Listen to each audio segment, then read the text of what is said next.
hello to a special discussion on cross-border talks on the changing energy balances and situation in Southeastern Europe with Eugenia Gușilov, a Romanian expert from the Romanian Energy Center. And we are first to start with the most pressing case.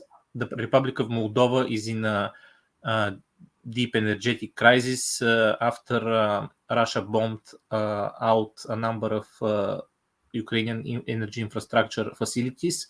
So Moldova is now relying on support from its neighbors to the west, like Romania and Bulgaria. And we start, first of all, Eugenia, if you allow me, with possibly a description of what is the situation now in Moldova in terms of energy, but also in terms of prices and burden on the households. Hello, Vladimir. I'm very glad to be here today and to have this conversation with you on these pressing energy issues in our region. You asked me about Moldova. Moldova is confronting what is maybe the biggest energy crisis in its post-Soviet history.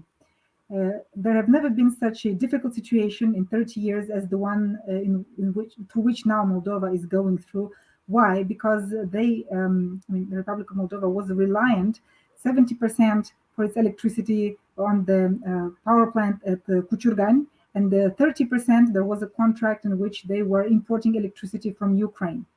Because of Russia's bombing of Ukrainian energy and civilian infrastructure, that is no longer an option to import electricity from Ukraine. So that is gone from mid-October. And furthermore, Russian gas supplies stopped flowing towards this Cuciurgani thermal power plant, gas-fired power plant, which was supplying the rest, 70% of Moldova's electricity consumption, which left Moldova in a very difficult spot. In October, Moldova, to solve this issue, to address this issue, appealed first to an emergency contract that they have recently signed with Romania. So it's a contract between Moldelectrica and Transelectrica, but this contract is for supply of electricity in emergency cases. So it does not cover this structural deficit that Moldova is having right now. So at first in October, the electricity flows from Romania towards Moldova were done within this framework of emergency supply. So the contract between Moldelectrica and Transelectrica. Last week, Moldova started also buying electricity from Opcom, from the power market in Romania. And this time, Moldova is paying the full market price. So the volumes that are provided through this emergency contract are at preferential prices, and the volumes, additional volumes that Moldova is currently buying from Romania are purchased at market prices. So this is the situation right now. In essence, Romania is providing and is propping the Moldovan power system these days and this period of time, and is helping Moldova get through this crisis. In terms of how difficult it is for Moldovans, well, you know very well that Moldova has seen an inflation which is twice the inflation that we have seen in Romania. So they are struggling with a 30-35% inflation, and it puts a significant pressure on their budget, on the cost of living, on the citizens and businesses.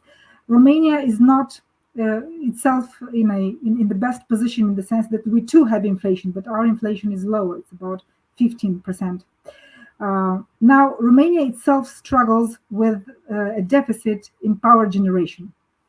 And I think that for the time being, we are able to supply these volumes to Moldova. But going forward into the winter, and if the temperatures drop, it may be difficult and may prove difficult even for Romania to continue the supply of these volumes to Moldova, especially as you well know, in Romania too, we are importers of electricity. We have a deficit in electricity production. So for the time being, Romania manages to help Moldova, but whether this will still be the case, come December or January, February, months that are traditionally hard months, difficult months, and when the demand for heating and electricity is the highest, then is where the trouble or the real problems could begin, because we may not be able to continue this provision of electricity supplies in the top winter months. Okay, I would like to expand a bit the problem with the number of questions. Well, mostly important maybe is do you expect that other European countries or maybe EU as a whole having its engagement with the Moldovan government will provide some kind of support? Are there tools for that? Are there discussions for that? Secondly, Bulgaria also maybe is a part of this picture because recently Bulgaria signed a contract for delivery of natural gas to Moldova, and I was curious, what is the potential here? Can the gas be delivered immediately, or are there some obstacles to that? And finally, just to clarify, does Romania has all the infrastructure which is necessary to provide the complete quantity of electricity which is required by Moldova? Because I read contradictory informations about that, like for example that these electricity lines don't have sufficient capacity, but also there were informations that it is already delivered what is necessary. So sorry for the too many questions, but possibly it's necessary. You're welcome. You're welcome. Well, we are supplying, the most we can under the transmission capacity constraints. So the maximum that the, let's say, infrastructure linking Moldova and Romania will allow, Romania will supply. But that's true that, let's say, Moldova's demand may not be satisfied with what Romania is providing. And you have seen incredible and unprecedented efforts by the by the Moldovan government to convince its population, and they have this very strong, powerful public messaging in which they try to build up solidarity and convince businesses and citizens alike to participate in the energy saving effort. Yeah, so there is a lot of things that they're trying to do there also on reducing demand and reducing consumption. They have managed, in fact, to reduce gas consumption in September, in October, compared to previous years. But let me get back to, you were asking me about the Moldovan and Bulgarian recent gas deal. I think it's a very smart move on the part of the Moldovan government to reach out to Bulgaria. And in fact, I don't remember when was the last, before this visit of the Bulgarian president in Moldova, when was the previous visit at such a high level. And I think the Moldovan government is correct in trying to forge relationships and reach out to countries in the region and to start cooperation that is long overdue, maybe. Now, Romania does have necessary gas transit capacity, but I think it is a matter of more learning the ropes, learning how to conduct these natural gas imports through this infrastructure. Some of it is old, as you know, the Trans-Balkan corridor, and some other part of this is new infrastructure that is in place and it can be exploited. So natural gas can flow through this new infrastructure. But it's now a question of learning, how to commercially do this, how to access the gas, how to book capacity, and to actually start the deliveries. So I welcome this first step in the Moldovan and Bulgarian cooperation, and I think I hope Romania will provide on its part all the assistance required for this to become a reality and for us to see maybe the first volumes of natural gas, coming through Bulgaria, through Romania, to Moldova. Because as you know, the gas pipeline is in place. It has been completed, but it has been lying empty for about, how many years? 2-3 years since they completed the Iași-Ungheni and then the extension towards Chișinău. So the infrastructure is there. Now we just have to start using it. And from that point of view, I think these steps and this cooperation in our region cannot come soon enough, because now is the moment when we actually need this to happen. And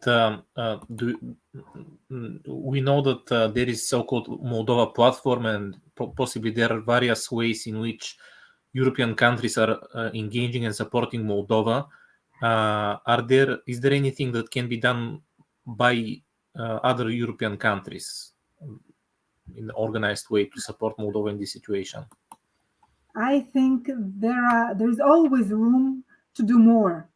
And I think indeed the European Union, through its institutions, has a key role to play, not only in terms of sending the messages, but also helping and assisting in any way possible these countries, I mean, in our region, Southeastern Europe, to start making these first steps in this direction. This can be, financial support. This can be technical advisory support, because, let's say, at the level of Bulgaria, Moldova, even Romania to a certain extent, some expertise is lacking in terms of how do you import through other countries? How do you book capacities and transit, the natural gas that you're purchasing through, 2 or 3 other countries? So not direct import. Yeah.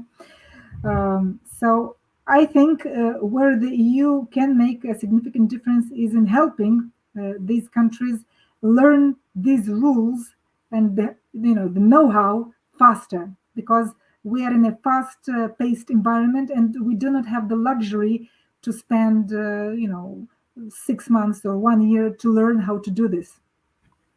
And I think Okay. this is where the EU should maybe do more to support these countries.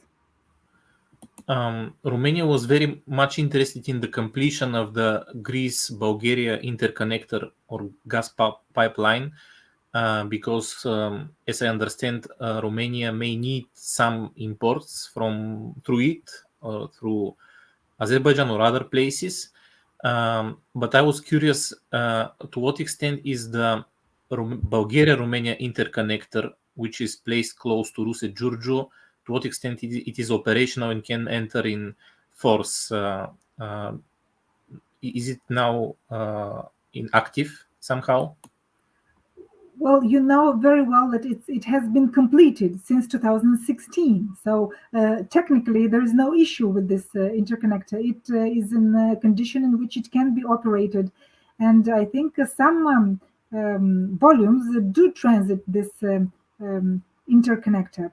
But I think again that it's an issue of delay, because Romania wants to access gas from Azerbaijan, maybe from some of the Greek terminals. And as far as I know, Transgas, even in spring of this year, they have contracted a law firm specifically for this reason, to teach them and to help them book capacity through Greece, through IGB, because they do not have the knowledge how to do that.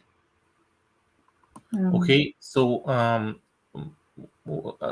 is Romania working on securing? What capacity is Romania working on securing right now? What capacity does Romania need, especially in the case when also Moldova should be supplied with gas? Well, I think Romania is competing for whichever spare capacity is left by Bulgaria in terms of the volume that is not used by Bulgaria on this interconnector. Because I remember reading this summer that the Bulgarian government was interested in booking at least half of the capacity of this interconnector. So to the extent that more is left, or the Bulgarian government wants to book more, whichever is left, I think Romania would be happy to book that capacity, and it can import into Romania and then further to Moldova, or Moldova can directly conclude this agreement with Bulgaria. I mean, whichever works first and faster. Romania has liberalized its electricity market for households before Bulgaria, and in fact, there has been a problem with prices of energy for at least 1 year, if I remember correctly, because last winter there were some incidents with a big number of invoices for payment of electricity, which were at super prices.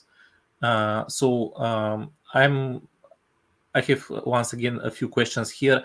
Basically, to what extent is this problem with energy prices resolved, or how is it being resolved right now? What are the discussions about that, and what are the solutions which Romania applies? Yes, you are correct in the sense that Romania came up with a support scheme to compensate, let's say, the suppliers. So Romania did two things. It kept the prices at the end consumer, and then provided compensations to the electricity and gas suppliers for the difference between the real price and the price paid by the consumers, by the end customers. This support scheme was first enacted exactly a year ago, so in November, but then it was subsequently changed in February this year, and then in March this year, and then again in September this year.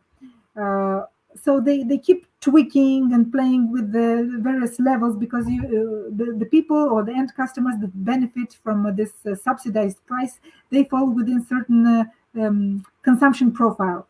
So if you have consumed, let's say, less than one or up to 100 kilowatt per month last year, then you benefit from a subsidized price, which is 0.68 lei per kilowatt. Then if your consumption falls between 100 and 255 kilowatt per month, then there is another price, subsidized price, that applies. But if your consumption level exceeds, let's say, 255 kilowatt per month, then you don't benefit from the subsidy. However, there are categories and beneficiaries that are exempt, and these are companies working in the food industry. These are, let's say, hospitals. These are transport providers, public transport providers, which use electricity, like Metrorex. Then they included the church lately on the list of beneficiaries that benefit from this subsidized price, which is, a little bit higher, one lei per kilowatt hour. But the idea is that the government keeps going back and changing and amending and discussing new amendments to this mechanism, to this support mechanism. They want now even to extend this support mechanism not until August next year. This is the current provision, but maybe for the next 2 years. So this mechanism was 3 times changed already, and all the time new changes are discussed on a continuing basis every week. And I think this is what creates more anxiety on the market and more uncertainty, and does not, let's say, convey a sense of confidence on behalf of the consumers. So on the one hand, we have these real issues on the production side, deficit of production, and the let's say, ricochet of the large European crisis, the natural gas crisis. But on the other hand, this is compounded in Romania by our local problems. Yeah, the fact that, for instance, for 2 years during the pandemic, some electricity providers did not go and did not read the index, so the number, how much, because we have this provision. You can self-read this number and transmit it to the electricity provider every month, so that your invoice reflects your actual consumption level. Or you don't do that, and then the electricity provider sends someone, a person, because we in Romania have not completed the smart metering, the installation of smart meters, which could convey remotely, digitally, automatically this number, how much you have consumed, how much kilowatts per month.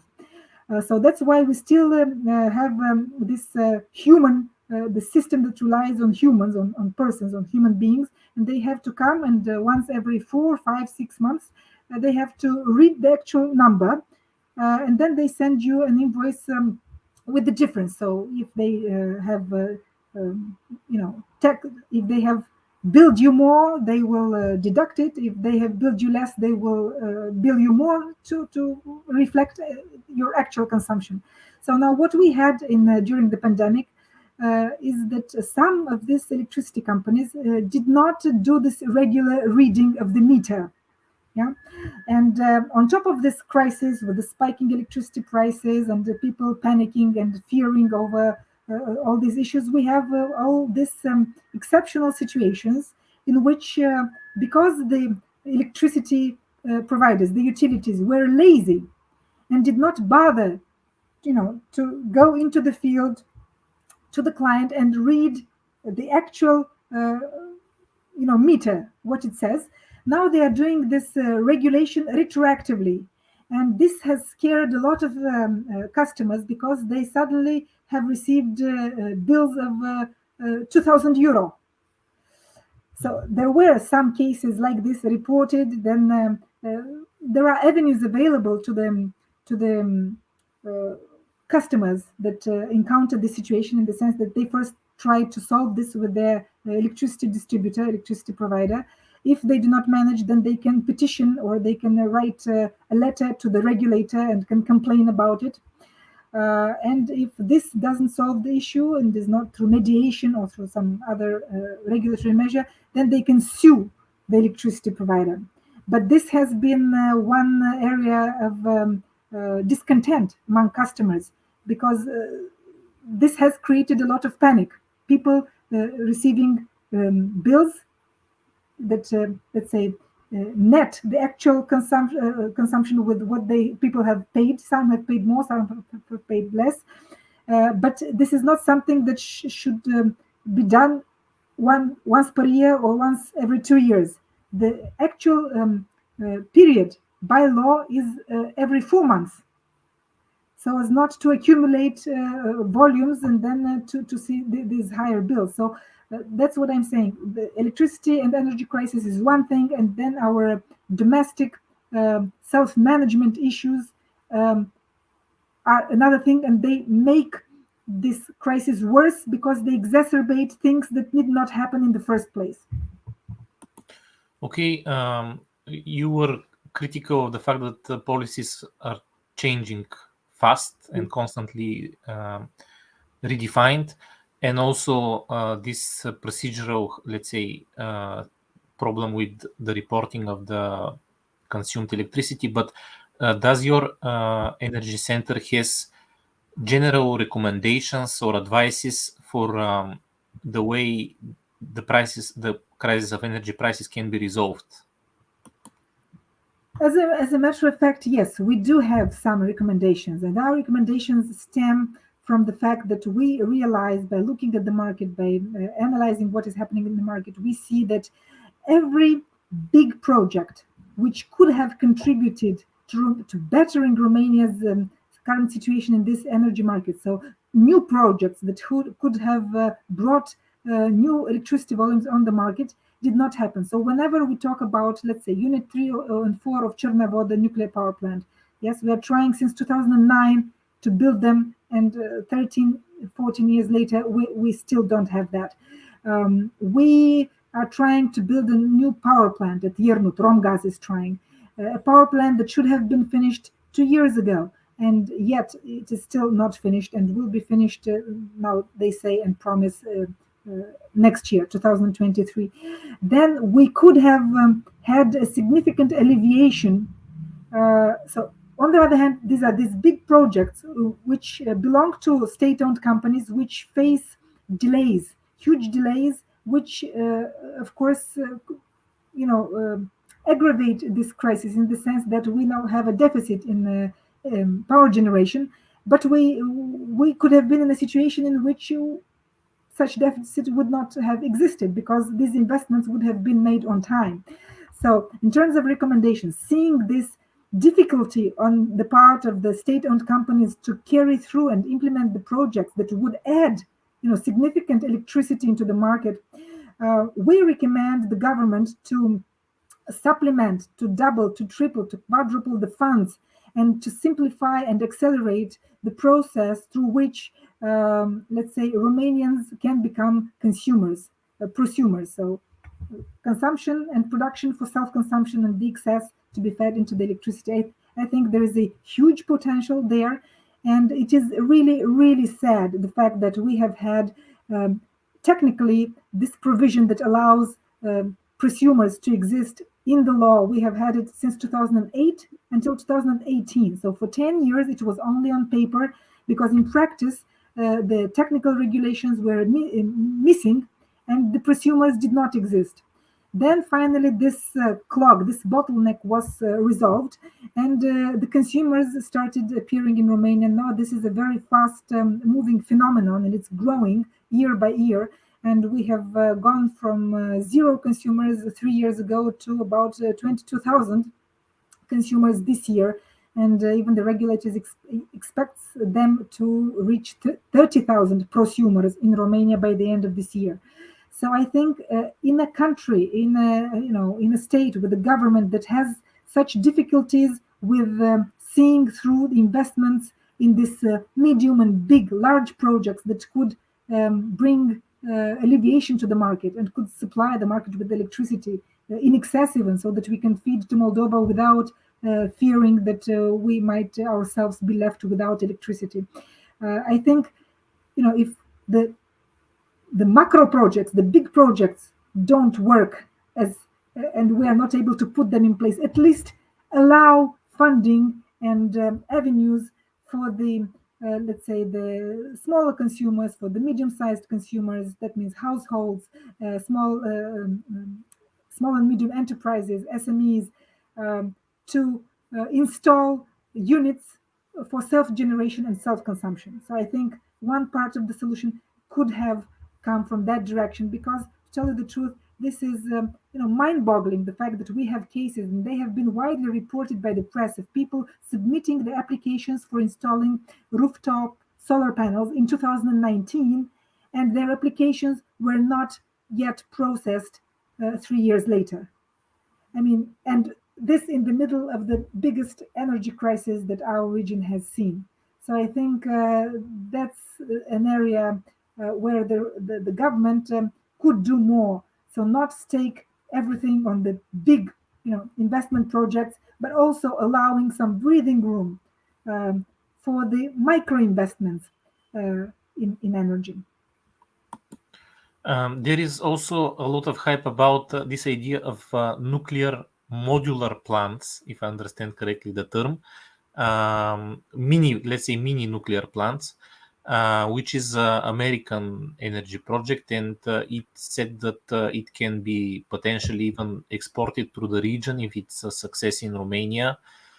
And apparently Romanian allies are interested in having more American investment. But what is your judgment on the potential of this project, or what are the obstacles to it?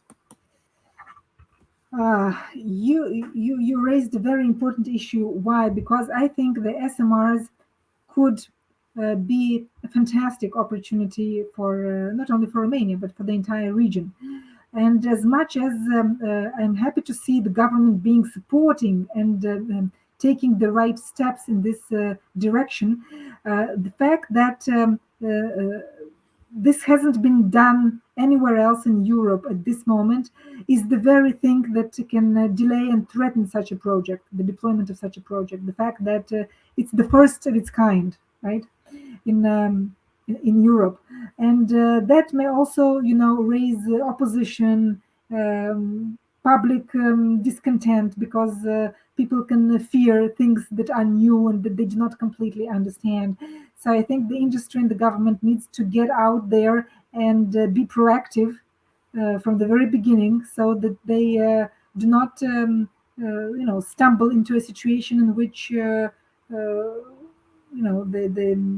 environment movement mobilizes and educates the public in the opposite direction, in the direction of rejecting this new technology. And again, then we will miss another train. And I'm frankly so tired of missing opportunities. And I'm thinking about the natural gas discovery in the Black Sea offshore. 10 years have passed. Nothing has happened in terms of developing the Neptune Deep. And it doesn't seem likely that we will see a final investment decision as soon as we would like. Not even next year. I'm not certain that it will happen. So I am very hopeful that we will have the wisdom to push this solution in a manner that will be accepted by the society. And I so do not wish for Romania to miss again another opportunity because it didn't engage all the stakeholders or shaped public opinion from the very beginning on this issue. You mentioned Romania's gas reserves in the Black Sea, and I remember that a few years ago there was a lot of hype about the so-called BRUA gas pipeline, which should have started from Bulgaria, passing through Romania to Hungary and Austria. What happened with this project, in fact? Well, part of this project, so the infrastructure that goes through the territory of Romania, was built, as you know, with the funding from the EU. What didn't happen is the connection, which should have connected, let's say, Bulgaria, Romania, Hungary, and Austria, in the sense that the extension of the Turkish stream beat us to the market. So they were faster in building it, and they supplied the market. So in a way, the market is not there for this transit route, but it doesn't mean that it cannot be reactivated or BRUA will not find its place in this new geography and energy, let's say, new geopolitical equation in which Europe is trying to access gas from Azerbaijan or from Greek and Turkish LNG terminals. So we might repurpose it so that it will be used going forward. But right now, I think it has contributed more to the development of the natural gas transmission system on the territory of Romania, and not so much to supplying the region or increasing the regional security of supply. Okay, let us finish with a broader perspective on Southeastern Europe and gas supplies, because we see that Greece is affirming itself as a supplier of gas. There will be a liquefied terminal for liquefied gas in Alexandroupolis, and the gas connector with Bulgaria is complete. But on the other hand, Turkey and Russia seem to be cooperating very well also, and it looks like Turkey will become even more important with these deliveries of Azeri gas and maybe even Iranian gas under some circumstances. So if you try to make some kind of to catch the tendency in our region, who are the winners, who are the losers, what is in fact the tendency, what happens with the gas supplies in our region? Well, I think what we're seeing is the biggest reshuffling of the energy and especially gas landscape that our region has seen in many decades. So this is it. This is the moment that we are living through all right now. And, various actors want to position themselves so they have as much as possible to gain from this new design that will emerge, because the flows and the direction of gas flows are changing.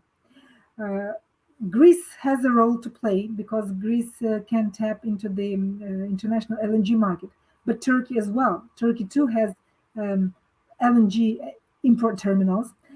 However, what Turkey wants is to be able not only to be a transit country for natural gas.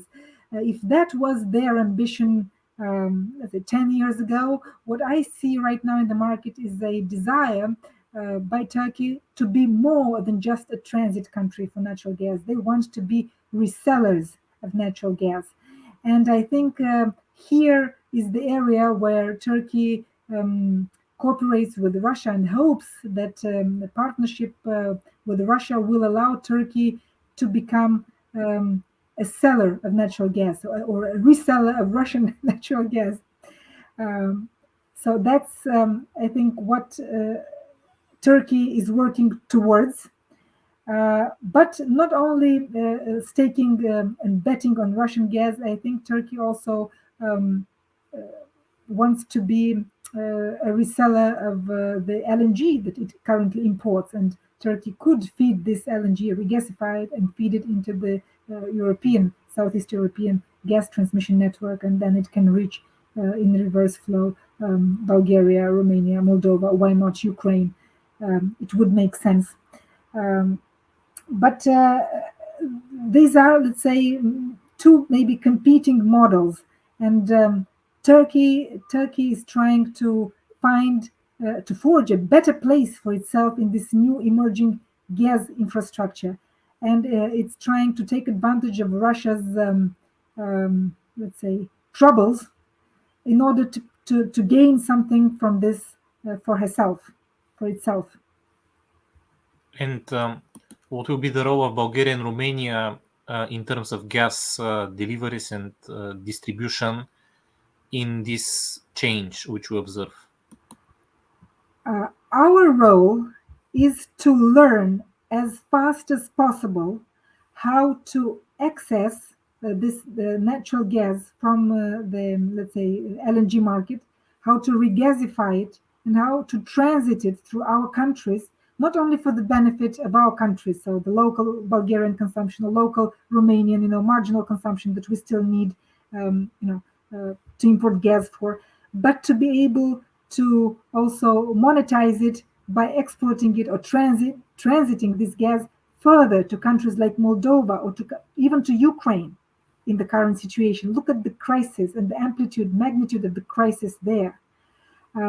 We have talked about Moldova today, but we have not talked at all about Ukraine and how Ukraine desperately needs the help of its neighbors and of the entire EU to deal with this targeted, let's say, terrorism towards the energy infrastructure, because these are, targeted hits meant to destroy the energy system of Ukraine and to, plunge them into darkness and cold, and maybe even make them freeze this winter. So this is the actual crisis and the area towards which we have to turn our attention and efforts more than anywhere else. How do we help Ukraine? In the last, how have we helped Ukraine in the last 2-3 weeks, and how will we help Ukraine in the coming months, given this relentless attack on its energy infrastructure? Okay, so we return to the beginning of our talk about Moldova and Ukraine. In what ways could Ukraine be supported by our region, by Romania and Bulgaria especially? Ukraine now desperately needs generators. So if we want to talk about immediate support for Ukraine, that's what we should be talking about. And yes, Ukraine has received close to 500 generators to the EU civil protection mechanism, and there have been countries that have contributed and have donated generators, Austria, Poland, Finland, France, Ireland. But that's what we should be asking ourselves. How many generators did Romania donate? To my knowledge, nothing. How many generators did Bulgaria donate to Ukraine? Again, I don't have the number, but solidarity and good neighborly relations in moments like this, when they are under constant attack and bombardments and rockets that target their energy infrastructure with the hope to leave them in the darkness and freeze them and leave them freezing in the cold. These are the moments when we should be helping and assisting Ukraine the most. And the generators are not military aid. These are not bombs and rockets and tanks. This is civilian help. And I think the measure of our, let's say, relations with Ukraine and the measure of our support for Ukraine will be seen in moments like this. And the numbers will speak for themselves. Each country will be able to see the tally. Who donated what, how many, in this case, generators to help Ukraine, in this difficult moment when winter is knocking at the door. Okay, and to expand a bit that issue, could Bulgaria and Romania play role in the discussed recovery of economic recovery and revival of Ukraine, which is in fact an EU issue right now? Absolutely. And we, both Romania and Bulgaria, should be part of that effort. But until that moment comes, we should focus our efforts, time, attention, and the resources, however limited they may be, towards and channel them towards helping Ukraine overcome this much difficult moment in which they are right now.